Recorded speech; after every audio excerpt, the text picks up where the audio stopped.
Welcome back to another episode of the Strive 25 podcast. And I've got an amazing guest on today, Brittany Alexander.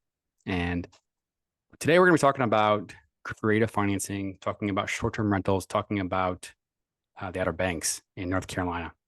So thanks again for making time for us today. Yeah, great. Thanks. Excited to be here. So just kind of quick recap, where are things right now with the portfolio? Kind of let's just give our guests a little bit of our listeners a little bit of kind of an outline of kind of where are things right now with your portfolio? Yeah. So right now we own 6 rental properties, short-term rental homes in the Outer Banks. We have transitioned to owning all of our rental homes in the Outer Banks starting in 2021. And it's been a journey. It's just kind of learning the area. Short-term rentals are not for the faint of heart. It is not passive income like everyone thinks it is. So we just kind of dove into that world. We had done long-term rentals in the past and had, some great equity to move around. Actually, one of your previous guests helped us with that. So we just kind of have made the transition. The 6 is probably enough for that area right now, but I'm always looking to expand. And this platform, we're talking about wealth building for the everyday person. So right now we're talking about people who have a 9-to-5 job and maybe they're building a side hustle or a side business or doing something on the side and investing in real estate and things like that. So you and your husband, you guys have full-time jobs. You're doing this obviously on the side.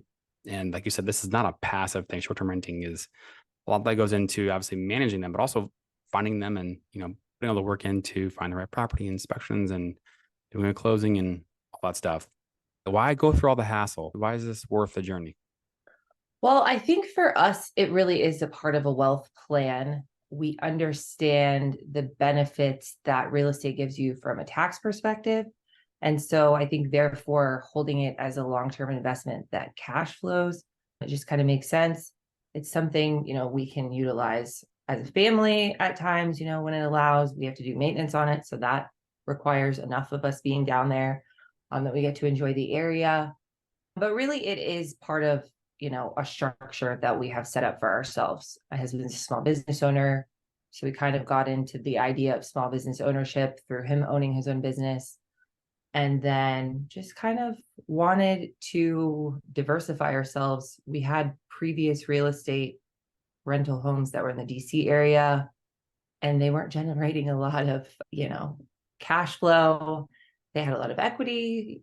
So we just decided to kind of make that shift. But for us, it really is about, building long-term wealth, having something for our kids to, remember growing up at, and then being able to pass those cash flowing assets. Hopefully one day they'll be well paid off. I don't know if that's in my plan anymore, but definitely providing an income for the people that are in my family. So you mentioned 2021 is when you kind of shifted into the short-term rental market, and I'll come back to that in a second. And what year did you guys buy your first house? How long has it been? We bought our first house in 2013. Okay, so at that moment in time, you buy your first house. I'm sure there's a million things that go into that. Did you have this in mind? This idea, this wealth generating vision plan, short-term rental or not, but just the idea of building a portfolio, was that something that was on your mind at that point? No, definitely not. I've always loved real estate. I remember I wanted to be a real estate agent growing up. So I always had the real estate brain. I've always found it really interesting. So that was always in, on my path and always in my mind. But I think we bought our first place because we were tired of renting and it was cheaper to rent than buy.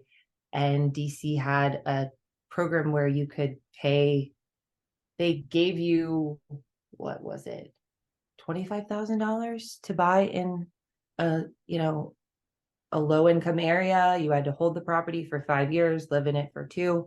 So we just took advantage of a program. I think we put $2,500 down on a rental property that, we bought for $200 and sold for $380 or something. So, I mean, I think we always knew that there was wealth to be grown if you could, find some way to get into the real estate market. And that's what we kind of kept doubling down on. We bought that unit in DC, had twin boys. So there's no way we could live in a 1-bedroom, 1-bath home. Bought a condo in Ashburn, Virginia, which is like the suburbs, the cheapest thing we could move into, that was 3 bedrooms, 2.5 baths. Again, the equity just kept going up. And we also kept financially growing in our own careers, right? So the second home, we didn't need both incomes on. So, there is some planning in that, where if you're husband and wife, American dream, husband and wife, they go buy a house together. Well, that's limiting, right? If your husband can afford the house, or the wife can afford the house by themselves, they don't necessarily have to be together on the mortgage, and then they can go qualify for other homes. So we used that strategy a few times. It's how we were able to purchase the ones that we did in the Outer Banks so quickly, because, my incomes could support one of the houses and Allenton's income could support the other ones. And then the rental income covered it when we went to purchase again. So, or covered the debt so that, it was not covered on our debt to income ratio. So yeah, it's been just learning as we go is really what it is, figuring it out along the way. We definitely didn't plan to purchase this many homes at once. I think it's just like opportunities kept coming up, and we knew that they were not, somebody was going to take them. So why not us? So yeah, that was it, I guess. In 2013, you buy the DC house, right? Mm-hmm. And then you have twins, and then you move into Ashburn. Yep, 2015, I guess January 2015 was when the house was done. So we moved there. And then there in 2015, we looked around and said, man, this condo is getting really small quick. And I'd seen a foreclosure that was for sale, the biggest house in the neighborhood. It needed a full gut renovation. So we bought that, and then we renovated that. And then we lived here for a while. The equity has definitely doubled. And so then we use the equity from that to move, some of the equity to the Outer Banks and purchase the property there. So just kind of continually doubling down as the market allows. Like, I think many people, which I've been guilty of doing in the last few months, is kind of like trying to force things, or, interest rates are really high. So, we have the down payment, so let's just see if it'll work. And it's like, you don't really want to do that. That's not the way it normally works for my portfolio. I normally let it come to me. And I think the cycling of real estate, buy and wait, is and has proven to be pretty good to us. So that's kind of what I'm doing. I would like to get into it full time, but Yeah, I think we look at things very much similarly in kind of our journey, because I never had a mentor. I just bought a house. Okay, I think it's time to buy the next one. Turned the old one to a rental, did it again, and then just kept reading and learning. And I'm in the industry, so I'm talking to people that are doing things every day. But like in our industry, like you don't know what's going to happen tomorrow in terms of like our income and job, let alone 6 months or a year or longer. So I was always hesitant on really taking any major risks and really trying to scale anything. And so it wasn't for me until like 2017, 2018 that I started kind of taking things to a higher level. I got a couple of 4 families in a commercial building and a renovation here or there and this and that. What was the point where you realized, hey, you know what, like this could actually be something bigger than just a home and a rental, but a strategy or a wealth building strategy? Like when did that happen and why? Oh, I think it happened when we bought the first property in the Outer Banks, and we put some work into it, and we realized that it had rented in 3 weeks. And we were like, oh, wow, like this could be, even if this is only 80% of what we could generate, right? Like this is good money. So we should continue to keep trying to do this. Plus, you just kind of fall in love with an area. And I think that's really more of what it is about. Like it's kind of, which is dangerous, right? It's a little bit of an emotional thing. Like I have a connection. I want to improve the overall area. We had this conversation a little bit briefly the other day, but it's like, getting tradesmen and people that can afford to live there is a huge problem. And like, really, I see because I don't really feel like maybe residential is going to be, amazingly profitable, or even if it's profitable at all at this point there, I think, looking into commercial real estate and looking into like affordable housing there is probably going to be, the next move, or is at least on my radar to continue to kind of keep my eye on, keep my ear to what's going on with that. Because it's basically only one major builder in the area and they control everything. And, people don't really like that. So any opportunity that I can come in as the little person and just really not care to flatten things, I do more of, improvements. I think that's going to serve me. But like I said, we'll see. I'm just kind of in a standstill at this point. Not a standstill, I would say, but more of like a holding pattern until I see something that I'm looking to get into. We tried to purchase that hotel earlier this year and we put a lot of money into that. So I'm just kind of like trying to lick my wounds from that financially So and not make that mistake again. I'm sorry, just for the listeners out there. So Yeah. you did purchase or did not purchase it? No, we did not. We were under contract on a small motel that was in the Outer Banks. And when we got it appraised, just a lot of the different indicators did not check out. So we had to pull out of the deal. It was already pretty tight with rates. We were going to buy it with an SBA loan, and the size of the SBA loan is over $2 million. So it was on an adjustable rate. And it was like, I think what I got them down to was like 2 or 1.5% floating over the prime. I think it was 1.5 over points over. And so their profit margins were so tight. It's like, I'm basically be doing this for free and putting a lot of money up. That's the other thing the seller wanted. They were going to seller finance it to us. And then we had it under contract as 0 down, no money down, seller finance with a carry, a secondary carry from a hard money lender. And the seller decided, I think after talking to some of his friends and lawyer, maybe, that he didn't want to do that anymore. But we were already under contract for that. So we spent a lot of time spinning our wheels, offering additional things to try and get them to agree. And then I, went out and tried to get an SBA loan, which is a long process. It's not quick. So they wanted additional money. And at that point, I was not giving you additional money to look into this. It's already didn't appraise. And I'm going to be paying you a lot of money, 30% down to make nothing the first few years that I can foresee. Because raising rates is not a guarantee. You can force appreciation in boutique hotels so much easier than you can anywhere else. And you can just keep getting appraisals, apparently, until you get what you want. But they had no improving to do there. None. So it was like the land was completely built on. There's no way they were going to let us build up. So we just had to let it go. But we definitely sank like probably 30 grand into inspections, appraisal. There's only one person that could do an appraisal on the entire island. So we did not have a lot of choices there. And yeah, it was not fun to lose that one. I was going to work it too. That was going to be my job. So kind of had to, shift gears there. But definitely glad now with the rate. I mean, I would like to continue buying. Like, I'm not scared of the rates. It just has to work. It has to actually work with what I can procure. But with that, like, I'm actually really glad, because I would have been sweating bullets if we had purchased that and rates kept going up like they say they're going to. So because it's adjustable, right? I mean, like you're not locked in for even a year or two. It's adjusting every month or every quarter. month. Okay. Yeah, every month is what we were spending on to.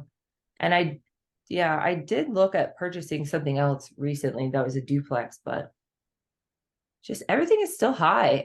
A lot of prices are still up there. So they want what they want. They're not coming down on the number. And I mean, most people don't have to sell, so I totally get it. But yeah, like that's the thing that's crazy is people are just going to let it sit in the market until someone buys it. And if they don't buy it, then they just take it off and no big deal.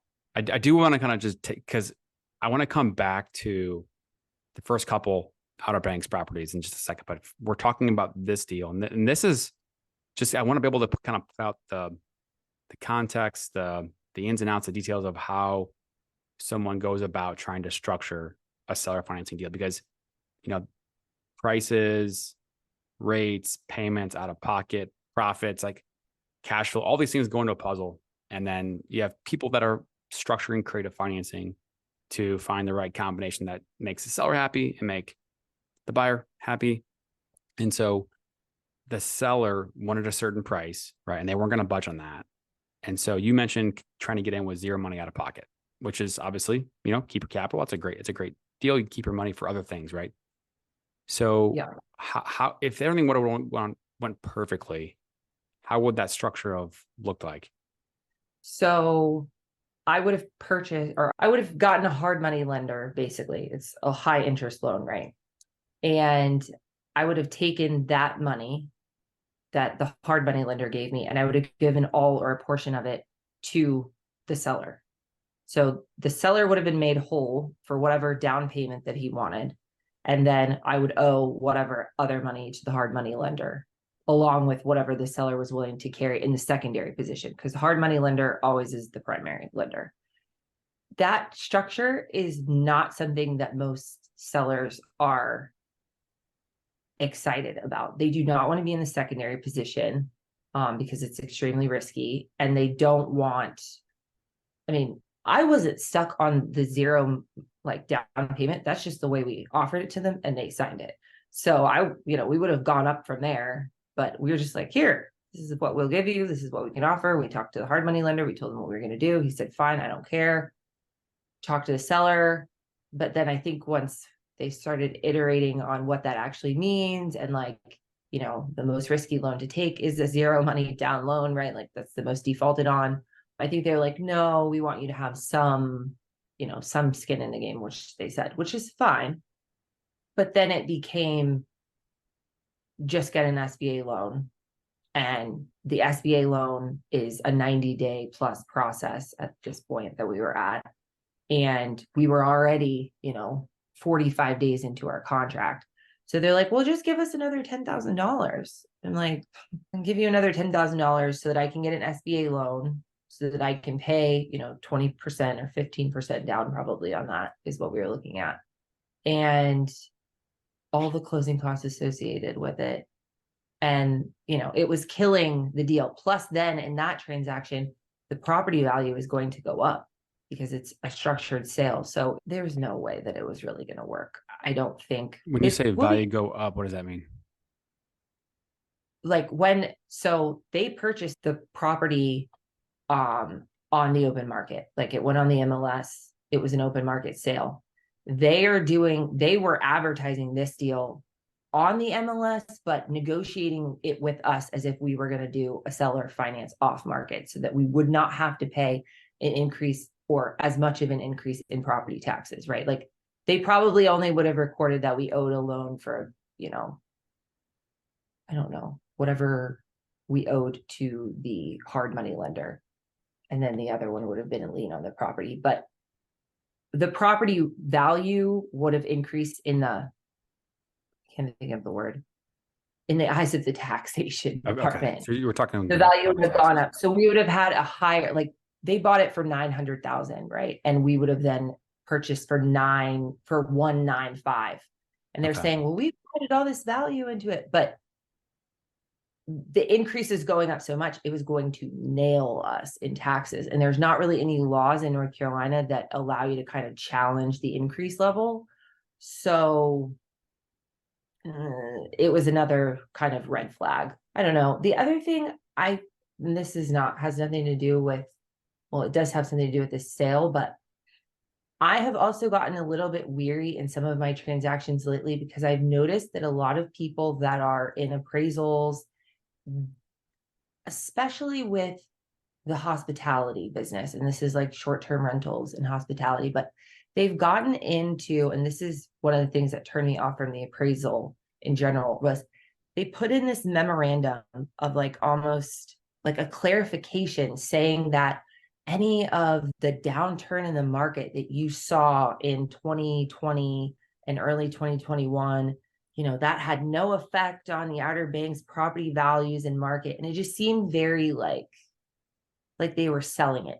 And I think many people in this industry want to erase that negative like impact on their business happened, because it was an anomaly. Like I get that, but we still have to see what the worst case scenario was, because that is now the new standard for what could be, which is you get zero rents.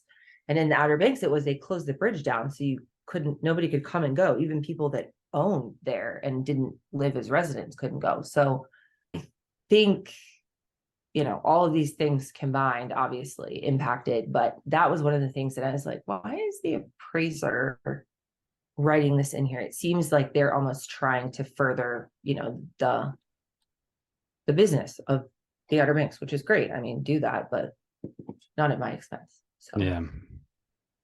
From a contract perspective, the contract spells out that the seller is going to carry a second lien, on their own, and the hard money lender, they're okay with that.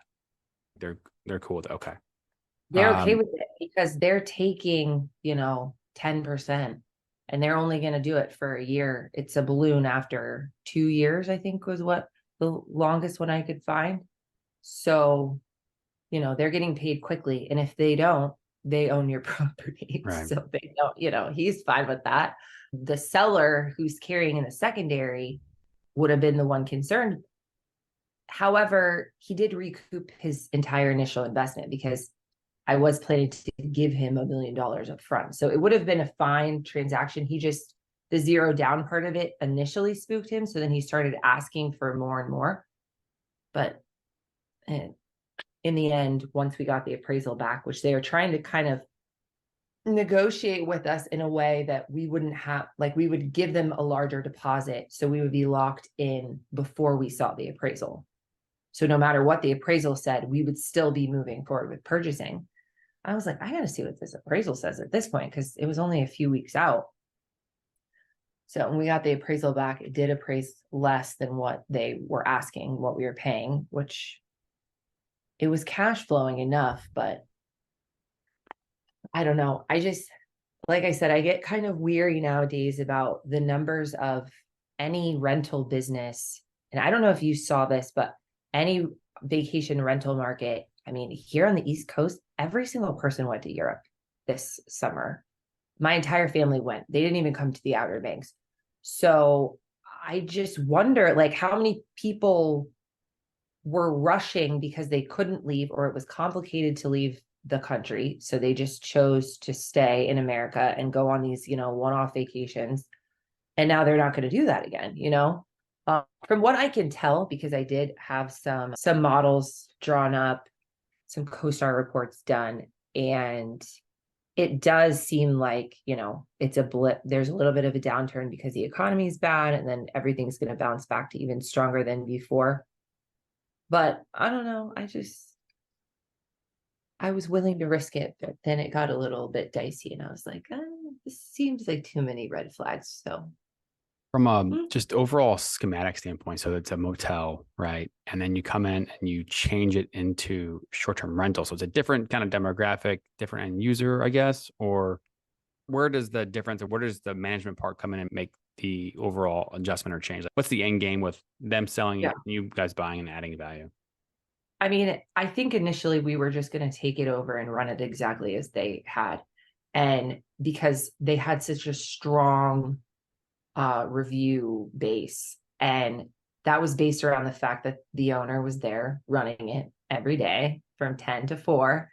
And I think the plan was that we would get in there, see how he was doing it, and then automate every single thing that we possibly could automate. We have a rental company that's on the Outer Banks that, is strong enough that they could have, dropped linens and done the general maintenance and manage the reservations and lock systems. So I think that was our plan.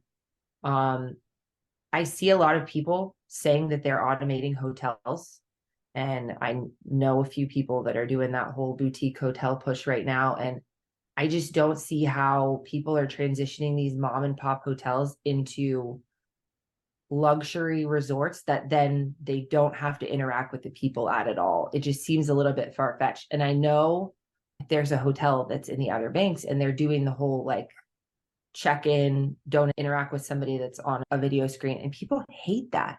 They like the personal touch. And so again, another thing that I was a little bit concerned about is, how do you turn something that people are loving because of the personal interaction into something that's, an automated, don't even interact and just type in the door code?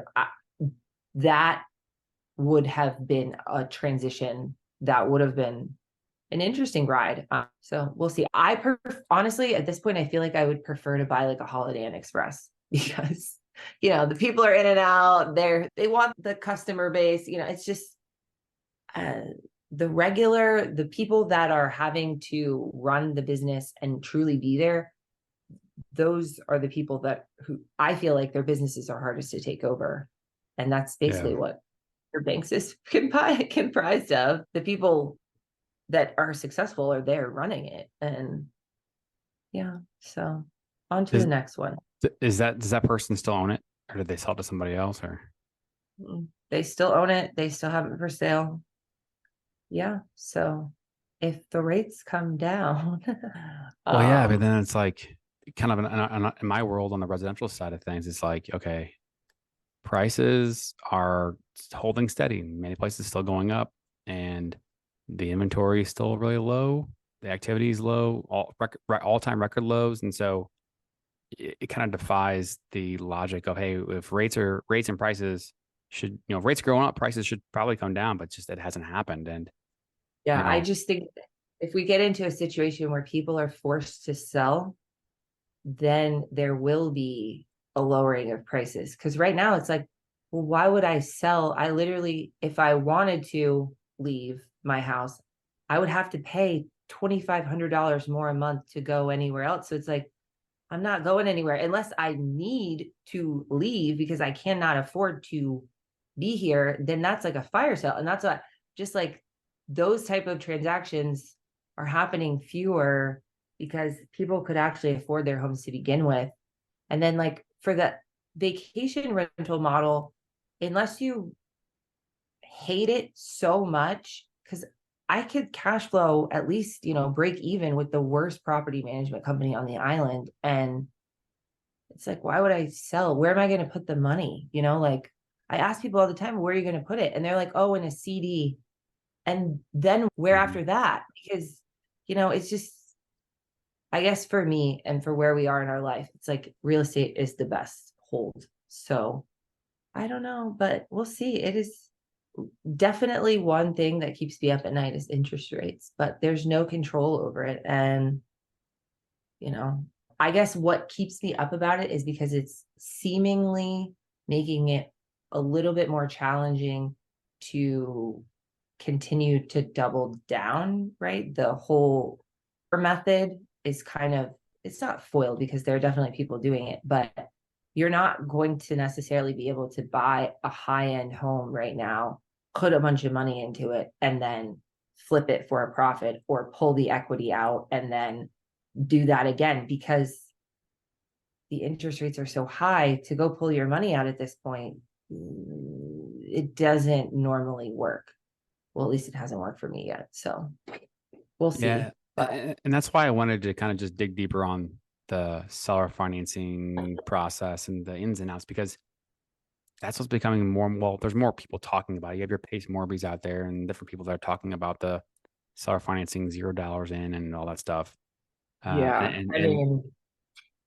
See, to me, that there's different sides of it, right? Like the way that I'm doing it is, these people are advertising seller finance out to the main market. There are many people that are listed on the MLS right now that say seller financing. It's not necessarily your best seller financing deals, right? Like they're not getting them like Pace Morby is, where people are in distress and they're contacting him saying, hey, please just, I'll sign my mortgage over to you if you just take it off my hands for $2,500 so I can get out of here. That's not what I'm doing. I'm just approaching. I have started, at least more recently, to ask some of the older sellers in this Facebook group, like, hey, are you looking to get out? Let me know, because I do know that a lot of the people that are in short-term rentals and have been in it for a long time, their homes are paid off. They didn't have any reason to carry the mortgage anymore. They were making substantial money, so they just paid it off over time.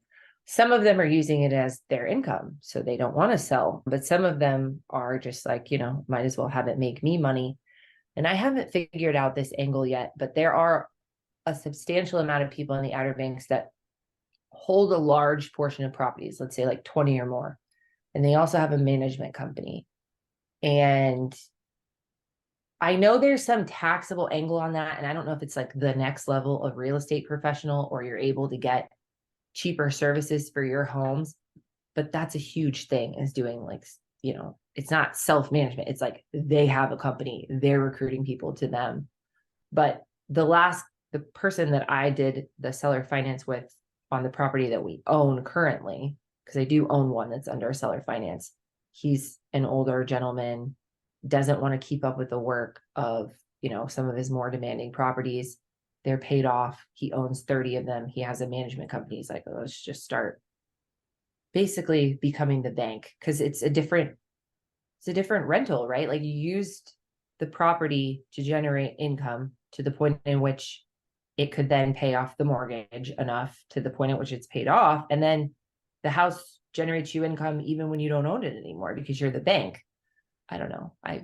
Those people are like my idols. So I got to figure out how to do that next. But our structure is a little bit different than like the management route. Like, I don't necessarily think I would be interested in managing other people's rentals, but it is interesting to see how other people set up their businesses so that they can then, you know, be the bank in the end, because I'm sure it was strategic. Yeah, I mean, the very first one that you did on seller financing. So what number was that in the sequence of Outer Banks properties? Is that number 3? Well, it was number 3. Yeah. Okay. It was number 3 because number 3 was number 3, 4, 5, and 6.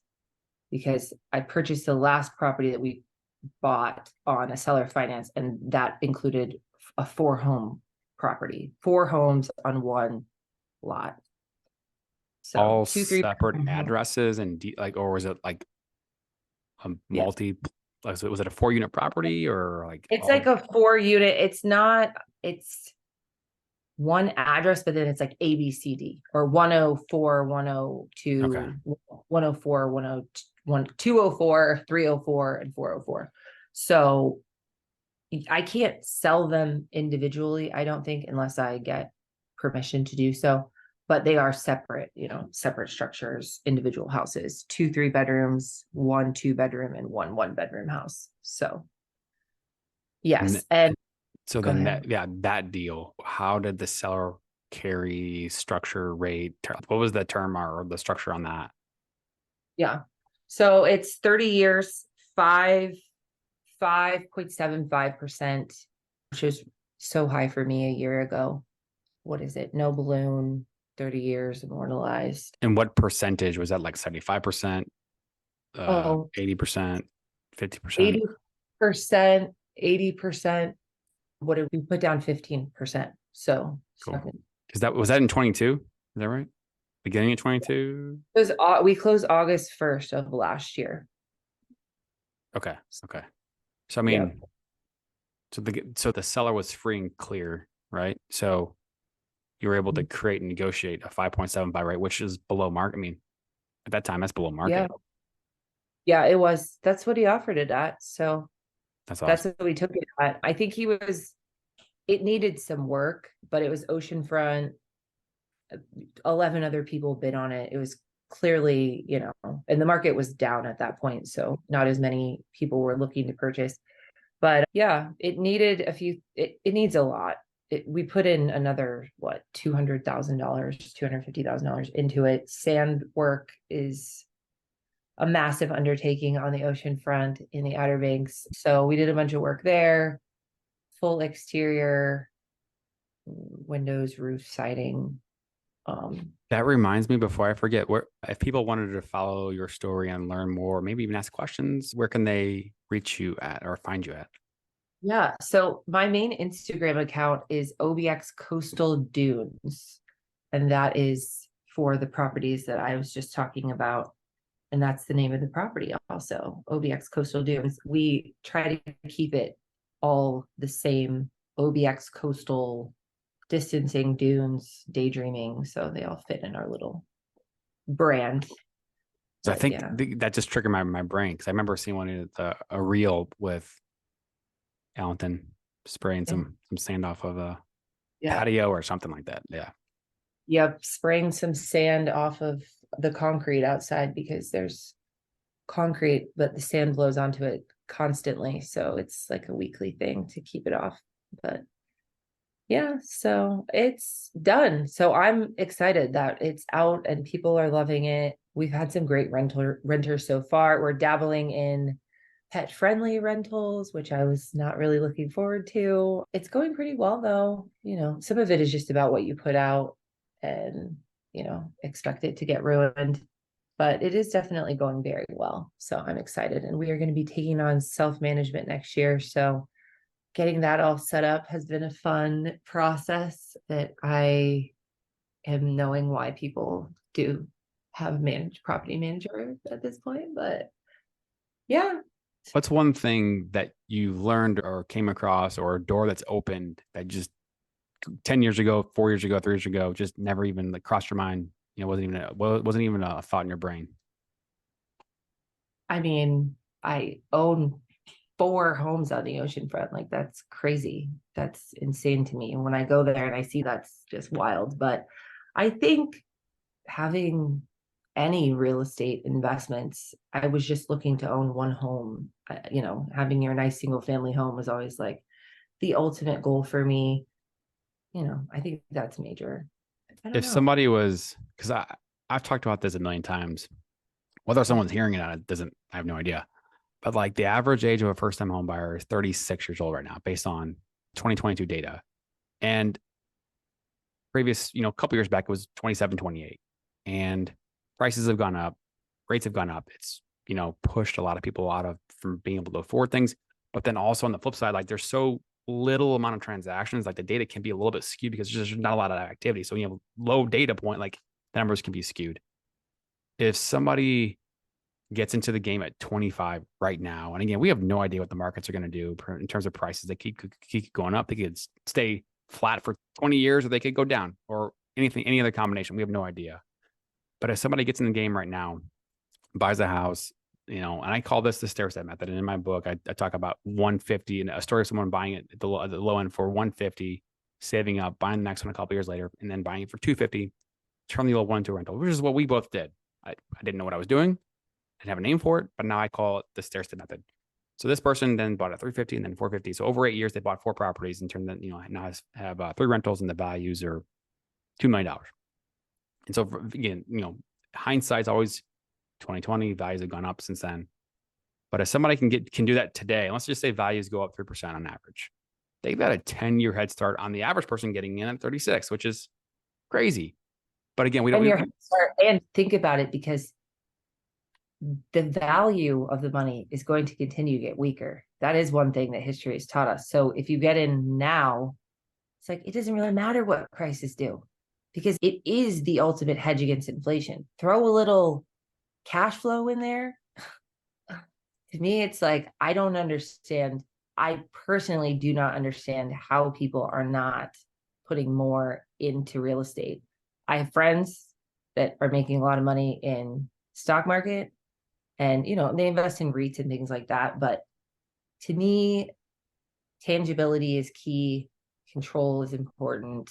And yeah, if you get in early, it matters so much more. And I really think many people that are younger, they get into lamenting about how expensive everything is and how they, maybe it's because we didn't all move into the nicest house, the best house. We just knew it was going to be good in the long term. So we did it because it was, again, like what you're saying, stair step, right? So it's like, if you can just get into something. One of my cousins just did this, it's like, it's not her dream home, but they got into something because they knew that it's the time to buy for them. The market has died down. It's not as super competitive.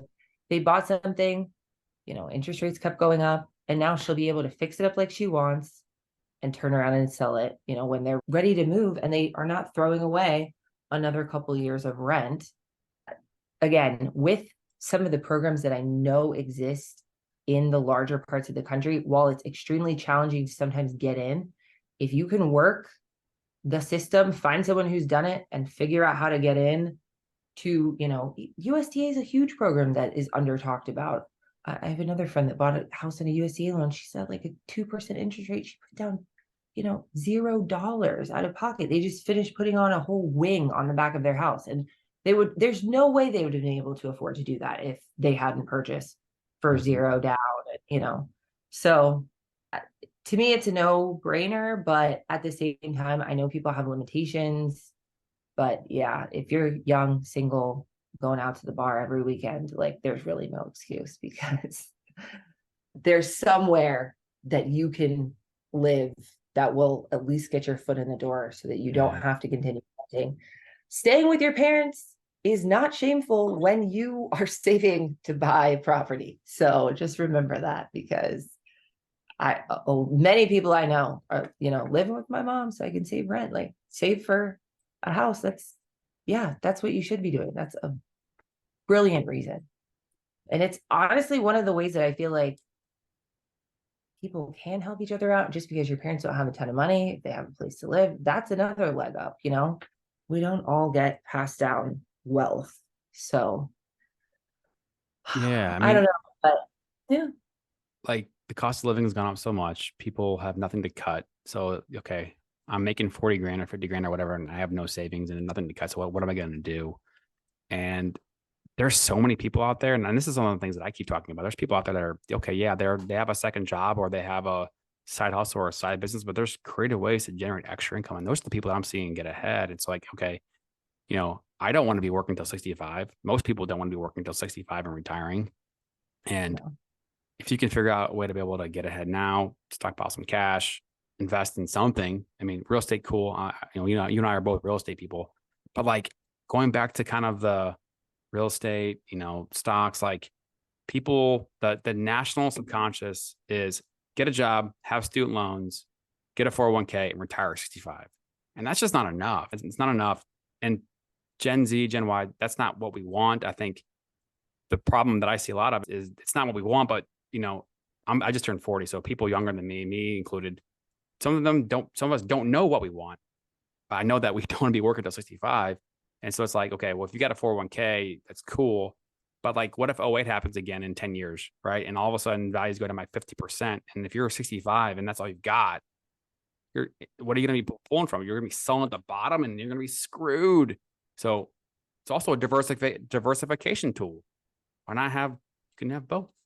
Just got to do it the right way, know the formula, know how to get in the game. I can talk for hours about this. Yeah, I don't really think that obviously you can get into some pretty crazy investments, right? But I don't feel like you can ever be too diversified. Obviously, we've both gone pretty hard on the real estate game, but I got into trading to some extent. And I mean, there's tons of money that people are making in these. If you just watch the patterns and things like that, I mean, there's crazy money that people are making just from their computers on the internet, just interacting and not necessarily even sharing the knowledge that they know, just kind of putting their head down. And I don't know. I feel like the majority of people that are in my generation are definitely not looking to work until 65. But the narrative that is being pushed is, well, this is what it is. I mean, that was the American dream for so long, right? Like it was marketed to us that way. So you get your job, you work for the corporation, they provide you. I mean, I just went through this. They provide you with health insurance, and the health insurance is more reasonable. So you look at the costs and you're like, well, man, I feel like they're giving me money and, so I guess I should. And I think a lot of people just get not caught up, but it's how we provide for our families. And maybe, I mean, I've seen this quote, but it's what they give you so that you forget your dreams, right? And if you didn't really know what you wanted to do, or you didn't really have a ton of direction before, then it's easy to get stuck into that. And to be honest, I don't think there's anything wrong with working till you're 65, as long as you like what you're doing, as long as you love it. But I think for most people, our jobs leave us with, that feeling of like, well, at least for me, it's like I kind of leave with that feeling of like, I would be working harder for myself.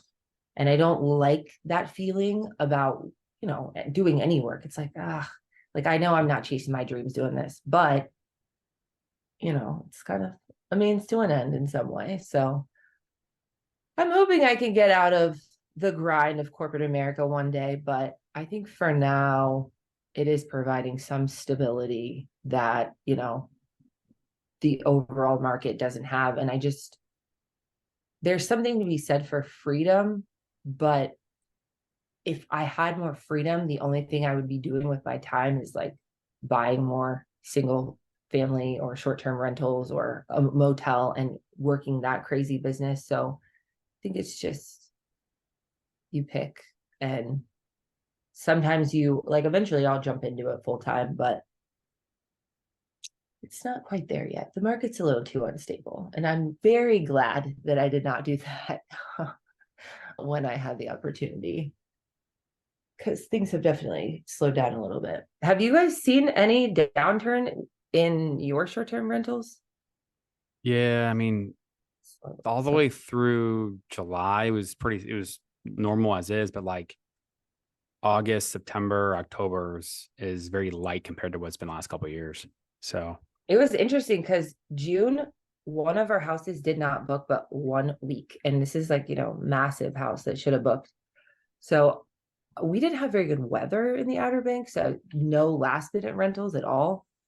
But it was pretty crazy. People were like, we've never seen it this bad, even before COVID. I'm like, okay, well, I can sustain off of this, but I would not have been wanting to start out in this market. So if I said, hey, I'm going to ask you a different question. If I said, hey, can you give me a 1 or 2 page tutorial about Airbnb, rental, management, whatever, whatever you think of people that should be aware of, or a guide if they wanted to get into running their own Airbnb, could you do that? And how much do you think people would pay for that guide? Yeah, I mean, I could definitely do that. How much I think people would pay for it? I mean, see, here's the problem. Fiverr's undercutting that. So maybe like $50, something like that. Put it out there and just have a template for people that is auto-filling some of their own personal info in. I get everything that, like all of my descriptions and all of that. I've had people on Fiverr do it, and it's really affordable, like $40 or a description or whatever. Some of it isn't, you got to kind of pick and choose, but it's low overhead. I also have a friend that recently got laid off that's in branding, so I think she's going to do some work for me to help me out because I need That's some cool. brand. Yeah. Well, yeah, but that's the reason why I bring it up is like there's people out there. It's like, okay, I'm gonna put this guide on my Instagram page, and people can buy it if they want it, and you can put it on your Facebook, and you can do a story and talk about, like, people are making money just putting simple stuff out there, and then people buy it over, and maybe you get 2 or 3 or whatever. But that's what people are doing, and it's crazy, and growing their brands. And I need to get more into that. I was talking to a media company recently about like what some of the, like what you're doing, the content that you're putting out, what that looks like. What was I going to say? I need to get into some more of like, talking about what we're doing. But I guess some of it is just like, I feel like some of those things can be a little like scammy, and I would want to make sure that I do it in the right way. Like there are people out there that are like giving free information away that's like, oh my gosh, like, this is gold, and they are selling some stuff. That's fine. But then I feel like some people are just like saying anything to get people in. It's like, that is not how it works. It is challenging. I think many people are trying to get out right now because, you do have to deal with crap sometimes, and it's not fun. Like as I was leaving this past weekend, the AC unit went out, and I'm like, okay, well, I just call the HVAC company and leave because I can't deal with this. But I don't know. I'm a skeptic of myself, and I like to be very genuine. So I feel like I don't know what I'm doing yet, so I can't sell that to anybody else, like. Well, I mean, it's so funny to bring up because, selling something versus giving something away for free. Like there's this movement going on right now, and I noticed this in probably in the last 8 months. So Alex Hormozy, Jim Launch, he just had a big, his book launch, 100 million leads that he did. And he just gave away a shit ton of stuff, all kinds of stuff, just giving it away. And that's a whole different conversation. But like for the longest time, his book, 100 million offer, he was selling for the lowest amount of level at $3 on Amazon. And this idea of like, okay, I'm just going to give away all my nuggets, give it away, because the majority of people aren't really his client, because his client is somebody that's got a business making 7 million, 10 million, and then he wants to be able to acquire them to be able to then scale them to 100 million. So like he's almost like incubating his own entrepreneurs and kind of self-filtrating the people who are ready to go. And so now you've got other people following suit and just trying to do the same thing and do the same. The only thing is that he's been doing it for so long and he's got this reputation for doing successful things. Now you're going to have all these people throwing their shit out there for free and they have no clout, no whatever. And, I'm 40. You're not 22. I know that. Okay. I wasn't going to ask, but thank you. But like you're doing shit. You're doing amazing shit. You've got 6 properties on the Outer Banks. Like that's a dream that people want to have. I bring it up because like we all have something to pass on in some way if we have the desire and the time to do it, and that can help somebody below, that's maybe a few steps behind us. But like you can use the word scam. There's people at 22, 25, 35, whatever, that have done nothing and selling or giving or whatever. And so it's like, if somebody chooses to give away some information or blueprints or tutorials, it's a decision that if you do it in the right way, you do it long enough, you can build your following, which then 5,000 followers, 10,000 followers, 50,000 followers. Then you're talking about like 2 years, 5 years down the road. That's the goal. That's the new media, because people aren't going to be watching Fox News or CNN anymore. No one gives a shit about what they say. What we're going to say in 5 years is going to be so important and valuable. And we're like, if we do what we do and keep doing it, people are going to be listening to us, not CNN or Fox News or whatever else. Yeah, I guess not that I'm on board with what you're talking about. I guess I've never really thought about it this way. I just also see this whole movement of people who are like, we hate the internet, we hate social media. Like, so I'm like, where does the line fall between, because at some point it is going to encompass like the majority of how we get our content, right? But what about the people that refuse to use it? Like, how are we going to interact with them? But that's obviously a conversation for another day. I need to that's one of the reasons why I'm doing this, because people say to me frequently, right? Like, oh, tell us how to do it. Or, but the people who are maybe, your friends or your close family, they're not always in the position or wanting to do or be in the area that you're looking to invest in or any of that. But getting connected with other people who are looking to invest in specifically the Outer Banks or just vacation rental in general, because I've gotten pretty good at analyzing deals at this point. I want to connect with them and just kind of, grow my knowledge. I try to, like, I love shooting drone videos, right? So I just started shooting videos for people in the Outer Banks, like, oh, you need your house shot. Like, don't pay me. Like, I don't even care. I'm not trying to make money off of it. It's just a way for me to like, meet other owners and at least have a good What's memory. the age range of those people you're talking that you're helping? Probably like 60 to 70 years old, 75. Okay. The last guy I think was like 75. But, and then eventually they'll look to sell, maybe they'll think of me or, something like that. But Planting I don't even seeds. care about that. Yeah, planting seeds, just growing my network of people there. It's a small town. So the more people like I met this one guy I know that he owns a furniture store and I buy all my outdoor furniture from him. And he's like, well, I know the county commissioner. I'm like, well, I'm doing affordable housing. So you need to figure out where do I do it? Tell me what he's like, I'll get you a meeting with them. So I'm like, okay, great. So just like little connections like that. And like, I've met one of the biggest builders in the area at Lowe's, just like they were renovating another motel and I thought they were going to do affordable housing with it. And he started talking to me and they were just renovating the motel. So I was like, oh, wow, you just So never know. I run into people. affordable housing.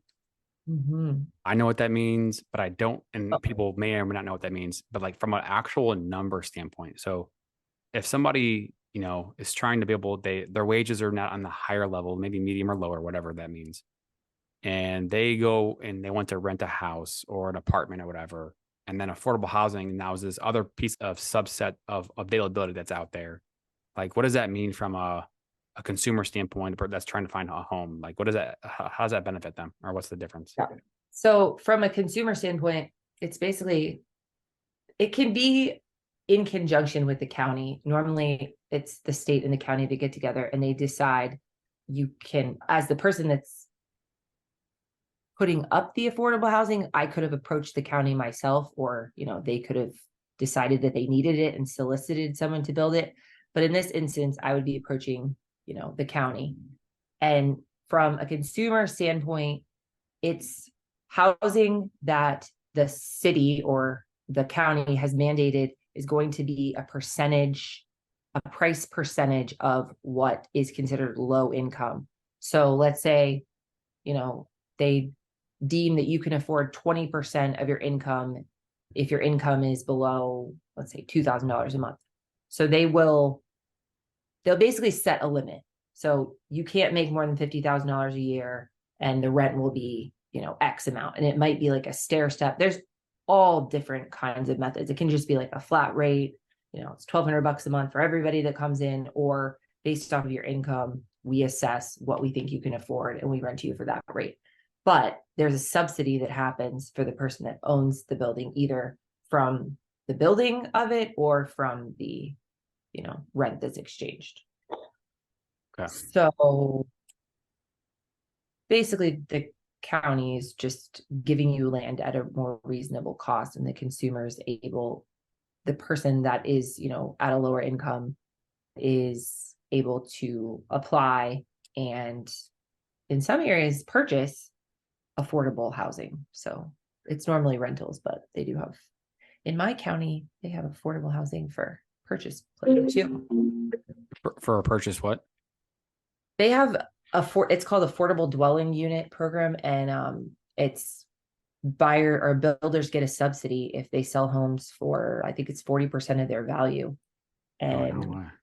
yeah, so the person that purchases the home, let's say, they buy it for $100,000, they have to hold on to it for 10 years.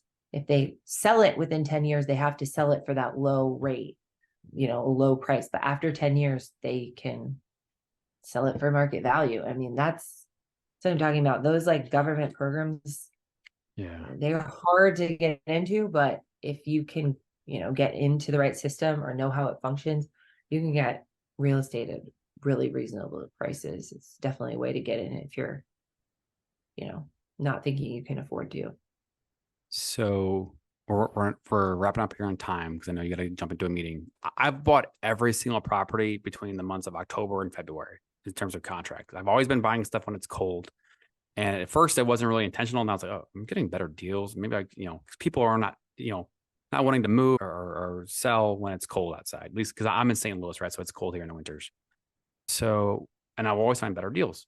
So hunting this fall, this winter, I think you're going to see some deals become available as we kind of get through this weird time. So we'll have to stay in touch and see kind of how things are progressing and catch up very soon. Get you back on the podcast when you got more news for us, because I think you got more news coming down the road. So For sure. Yeah, definitely. I put all my deals in too. So that does make sense. November, August. Actually, that's not true. One was in August, but that was a fluke. So it doesn't count. But yeah, we'll definitely stay in touch. cool. For sure. You're not getting rid of me now. Well, thank Right. you for making Yeah. time. I mean, this is a lot of fun. I love hearing stories, and there's probably a million more things we could have been digging into, but save that for next time. And if you have any other examples or scenarios you think that the next aspiring investor or talking about creative financing or different ways to structure things, you have to make some notes on it and we can talk about it down the road. Awesome. I will do that. Cool. All right. Thanks, Brittany. Thank you for listening to another episode of the Strive for 25 podcast.